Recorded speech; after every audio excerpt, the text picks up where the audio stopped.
Welcome to our channel. By by YCP. Jagan కి అందరూ టాటా, ఆఖరికి అలీ కూడా.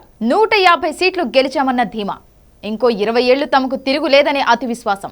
ఇవి ఏపీలో అధికార వైఎస్ఆర్సీపీ ఎక్కువ కాలం నిలవలేదు. 5 ఏళ్లలోనే ఆ పార్టీ అధిష్టానాన్ని, నేతలను నిరాశ నిస్పృహలు ఆవహించాయి. కారణం అధికార దర్పం, డాబు. ఇష్టం వచ్చినట్టు ప్రవర్తిస్తే ఏదో ఒకరోజు కాలమే సమాధానం చెబుతుంది అనడానికి వైసీపీ ఒక ఉదాహరణ. ఇంకొద్ది రోజుల్లో వైసీపీ ఓడిపోతుందనే సంకేతాలు బలంగా ఉన్నాయి. అధికార మదంతో విర్రవీగిన జగన్మోహన్ రెడ్డి విపక్షాలను నానా వేధింపులకు గురిచేసిన ఆయనకు ఈ శాస్తి జరగాల్సిందేనని పలువురు సినీ రాజకీయ ప్రముఖులు అభిప్రాయపడుతున్నారు. ఎందుకంటే గత ఎన్నికల వేళ జగన్మోహన్ రెడ్డి వెంట ఎంతో మంది సినీ రాజకీయ ప్రముఖులు నడిచారు.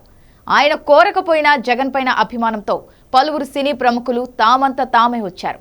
కానీ అలా గతంలో వైసీపీ కోసం ప్రచారం చేసిన వారు ఇప్పుడు ఎక్కడా కనబడటం లేదు. వాళ్ళందరినీ అవమానించి వేధించడంతోనే వారు దూరమైనట్లుగా పార్టీ నేతలు అభిప్రాయపడుతున్నారు.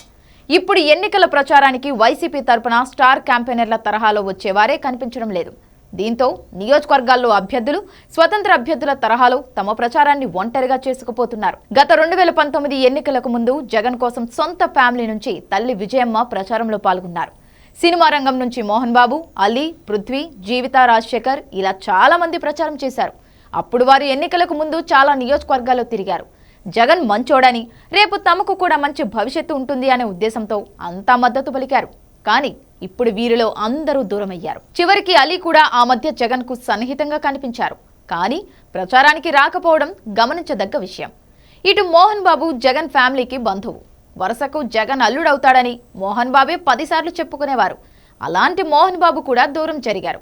ఇప్పుడు ఆయన్ని ప్రచారానికి అడిగే ధైర్యం లేక వైసీపీ నేతలు నిమ్ముకుంటున్నారు. ఇలా వైసీపీ దుస్థితి చూసి ఆ పార్టీ నేతలకే విరక్తి పుడుతోందనే అభిప్రాయం వ్యక్తమవుతోంది. జగన్కు అధికారం వచ్చిన తర్వాతే అందరూ దూరమయ్యారని అంటున్నారు. మరోవైపు కూటమి కోసం స్టార్ క్యాంపెయినర్లుగా పృథ్వీ, వరుణ్ తేజ్, అంబటి రాయుడు, హైపరాది, సీరియల్ నటీనటులు, జూనియర్ ఆర్టిస్టులు ఎంతో మంది రంగంలోకి దిగి అభ్యర్థుల తరపున ప్రచారాలు చేస్తున్నారు. జగన్ అధికారం నెత్తికెక్కించుకోవడం వల్లే ఆయనకు అంతా దూరమయ్యారనే అభిప్రాయం వ్యక్తమవుతోంది.